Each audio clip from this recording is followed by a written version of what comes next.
Hi folks, you may already know that I've been making some birdhouses, and you can see from these I've got some more in progress. Along with a place for birds to live, birds got to eat. And sticking with that cedar log theory, I've been thinking of making some bird feeders. So this is going to be my first attempt. I got approximately a 4-inch log here. Not quite perfectly round, but pretty good candidate for what I've got here on paper. So this here is a bird feeder that we currently use. Quite large. I'm not trying to copy this at all, but there are some things that I incorporated on this that I would like to incorporate on my own new design.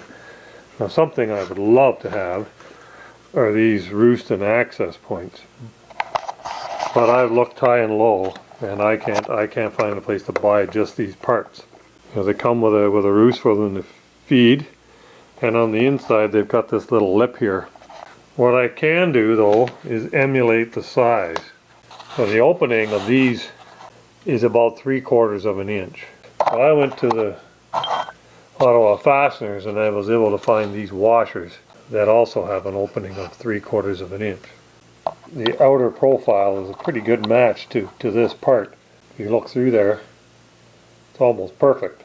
I can't get this, but I'm going to compromise by using this heavy steel washer as the feeding point, and I'll make my own roosts. And so this is a feature that I incorporated on this one that I have designed and use on my own design, and that is the use of the magnets. So what that does is it gives you an easy access. It's enough to keep the lid on in the wind. I've never had it come off. You just simply pull that magnet off of there, and then you can lift the lid right off. Pour your feed in here or this side, whichever. So on my design, what I'm going to do is I'm going to, instead of having a magnet here like this, I bought round magnets, and I'm going to incorporate them into the lid. I'm going to countersink them into the lid here, and then that magnet will come down over top of a single attach point like that as well, a bolt. And the steel bracket in my design will allow the magnet to snap to it. So these are some sketches and ideas that I've been coming up with. And basically, it's similar to the birdhouses. I gotta hollow it out. So what I'm going to do is I'm going to take approximately a 4-inch log, hollow it with a 2.5-inch hole saw. That'll leave me with 2 3/4-inch sides, like it's shown in this diagram. This will be a 2.5-inch circle here, and this diagram is pretty much to scale, and it shows some of the things that I'm thinking of. What I'm going to do is I got to get the birdhouse cut flat on the bottom, and then I got to cut it flat on the top, and then the next thing I got to do is I got to cut the 45 for the roof. Now, some of these have been steeper, but I'm going to go with a 45 on this. And then once I get that made, I'm going to cut that right off and take it away. And then I will be able to hollow out this cavity from both ends, which should help me. Then I take this top part away, but that's going to be how you fill the bird feeder, and that's going to be the roof, part of the roof. Well, the plan here is to put a bolt up through the peak, a long bolt. So what I'm thinking of is using a metal bracket like this, similar to what you would see in a ceiling fan attachment. But I think what I'm going to use is this stuff here called Piper Channel. Yes, I am a pilot. Yes, I have built a plane. And I have some materials. And I think this is to scale, and I will be putting that across there. So this will be cut flat, and then we'll set the metal bracket across here, and then bring a screw up through it, and then the roof can come down over top. So it's a one fastener system to take the roof off and on and pour in bird feed. Anyway, those are the plans. Let's proceed from here and see how the build goes.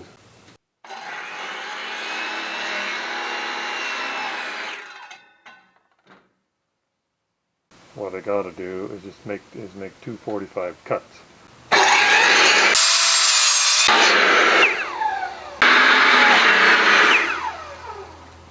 Okay, so there we have it. So we've now got, to the peak, we've got 14 inches. So I got this made, and now what I need to do is just cut that off. I'm going to cut this off about 3/4 of an inch to an inch down, and then I'll be able to hollow out the whole rest of the log.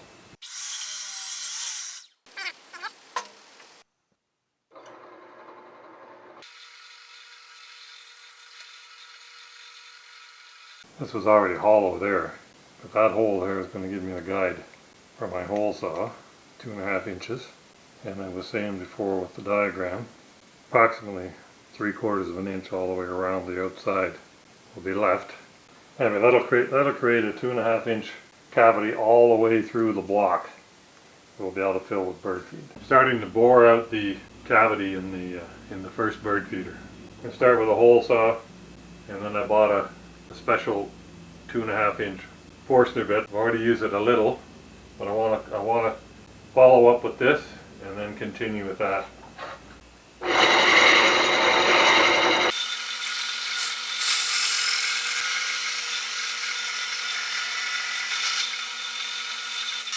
Okay, so let's follow that up with the Forstner bit.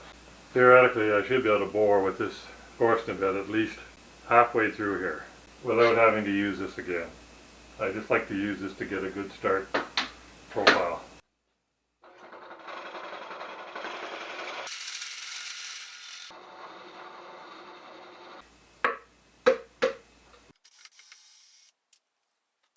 Okay, so there is our bird feeder tube. Perfect. Got a tube, got a lid, in there.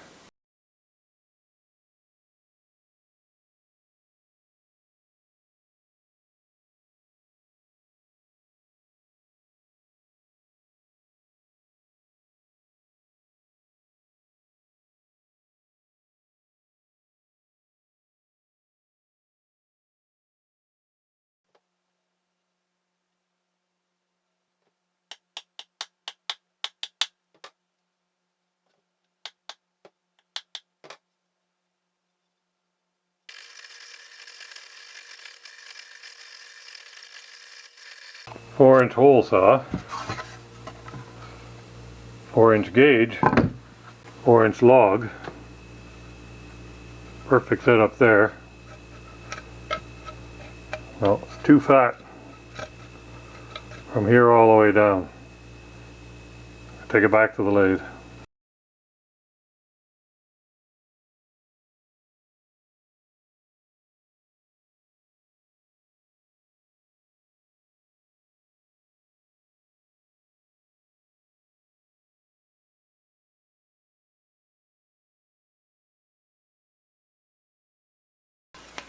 Okay, so we got this thing turned to a nice uniform 4-inch diameter top to bottom.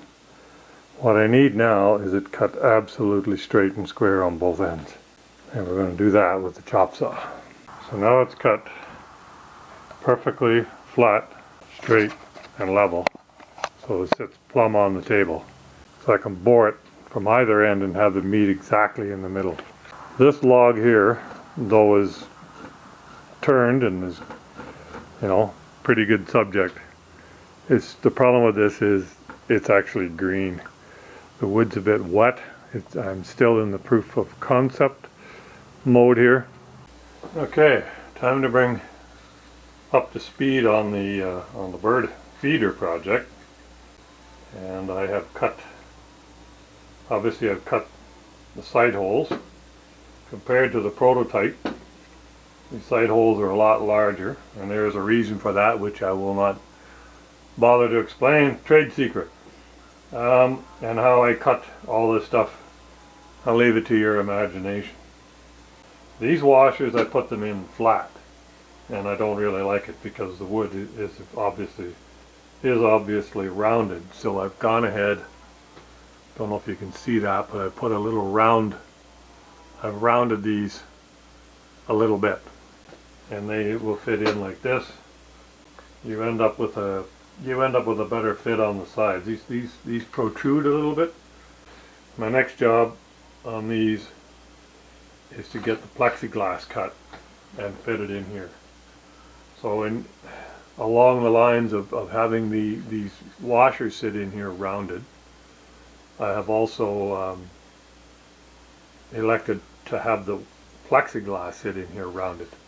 So I've had to remove, you'll see I've had to remove all the material in here, and I've had to make a recess here. I got it raised up in the air so the blade from the jigsaw won't hit the table, and I got it braced on both sides. So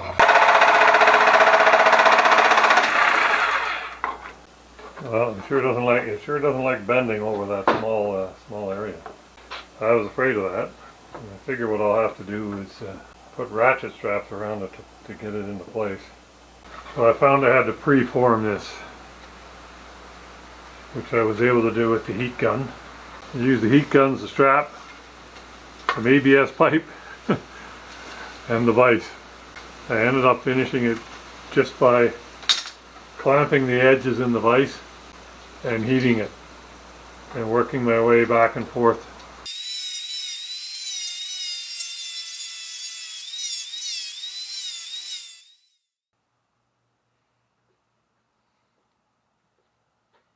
Instead of insetting these or trying to make them round and curved, I've decided just to make this face flat, and I'm going to set that in there like that and hold it in place with a set of whatever it takes. What I decided to do was put the plexiglass on here, 3 1-inch sight gauges, and put the plexiglass on flat instead of trying to curve it. And I painted this red for cardinals, hoping it would attract birds, and I put contrasting black foot pegs on here, and I painted the base red as well. And what I've done here is, in the base, I've got some 6061 T6 aluminum washers I made, and they're held in with a stainless steel sheet metal screw.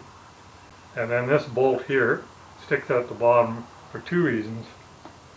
One, it's an optional way to mount this thing. You could put it on a post or a bracket and hold it in place with that. The other thing you can do with that is you could make yourself a skirt, an anti-squirrel skirt, to stop them from jumping up and climbing on. Has one more subtle feature, is that because it's protruded there, it will force the feed to the outside. And there's a urethane here, and this is paint and urethane, including the JWW, Jeffro's Wooden Wonders, but there is no paint in the area where the feed will actually be. Same as the bird feeder. The whole inside of the tube does not have any finishing on it, urethane or paint. There's urethane here, and paint here. The whole thing's ready to go together, except that I've got a slight problem. JB Weld, the world's greatest glue, has let me down here. This thing is not held solid enough. So I'm going to have to really weld it. And I take the MIG welder and put a couple of ticks on here, and hopefully that'll solve that for good. So while I got it here, I will show you some of the other features that I've designed into it. So this is the lid. It has 2 recesses here and a magnet. And the recesses, of course, line up with these screws for a positive alignment. I'll leave the base off for a minute, but the other feature is this tiny piece of metal here. So when you lift the lid up,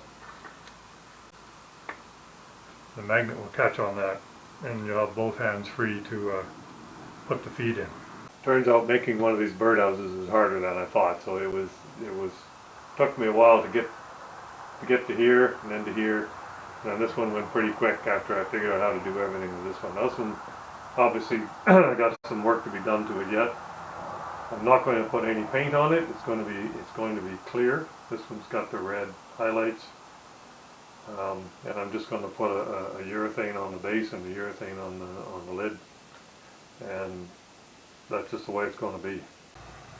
So let's quickly re-examine what I put on paper, and from that paper design, I originally built this. which kind of looks like that in terms of color, and a lot of the features that I developed from this. So this was the first one, this is the second one. This is kind of the first production, and this is the second production. So these are my two prototypes. This was intended to be a production unit, but I kind of lost it in the forming of the plexiglass here. And I don't like all these screws that I put on there. It's kind of butt ugly.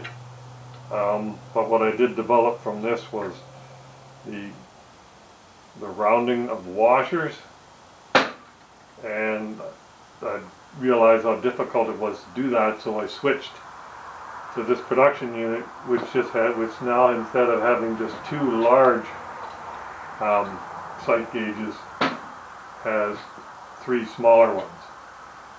Now this part of the design was there all along, with the base and the pegs and the roof. It comes off, slides down, held in place with a magnet, and this cable that allows you to suspend it from a tree. I added an option, which I discussed before, putting this bolt out the bottom that allow mounting to a bracket. You could simply slip that through there and put a nut on there, and then this too could be mounted to a post. This is a reject. I think I'll probably keep it here around my own property. I never did make a base because I wasn't happy with it. I mean, these things, didn't get the holes lined up, and they're not square, and it's a bit of a mess and a compromise. And this one, what I did for this was I mounted the router in this table, and I had a method of getting these lines cut nice and perfect, but I didn't incorporate it in this unit. I simply used a grinder with a sanding wheel and made this as flat as I could manually and copied it into this. And this is the design I want to go forward with for a couple of reasons. One, it's the lightest. It's got the same size cavity as this one. It's 2.5 inches. It just doesn't have as thick a wall. So this one is, alone like this, is much, much heavier than this. Much lighter. Nowhere near the thickness of the wall. Cavity that actually holds the bird seed is still the same size. But if the birdhouse happens to be like that and you look out the window, you can't tell if there's any feed in it. It has to be lined up like that or nearly square on, whereas this one, almost no matter how it lines up, you'll be able to see through one of those holes spaced 120 degrees apart. So one of the main reasons why I've switched to this design, and I like it, is because of the tooling. I have better tooling for this dimension. The outside dimension of this is 4 inches. The outside dimension of these is only 3.5. So I only need a log that's a maximum of 4 inches in diameter, and I can turn it down. Whereas for the 4, I often need over 5 inches in diameter, and I have to turn it down. And the other reason is I like the fact that it's lighter. And the last reason to do with the tooling has to do with the fact that I have these two hole saws. I have a 2.5 and a 3.5, and when I make a cut with each one of these in succession, I end up with 2 cuts here, and then I can route this out with Forstner bits or a chisel or whatever. But you see all the little holes in here. I've been using small Forstner bits, and it chews that out. Anyway, I hope you enjoyed a look into the design, development, and progress that I made on these bird feeders up until now. And if so, I hope to see you on another one. Take care.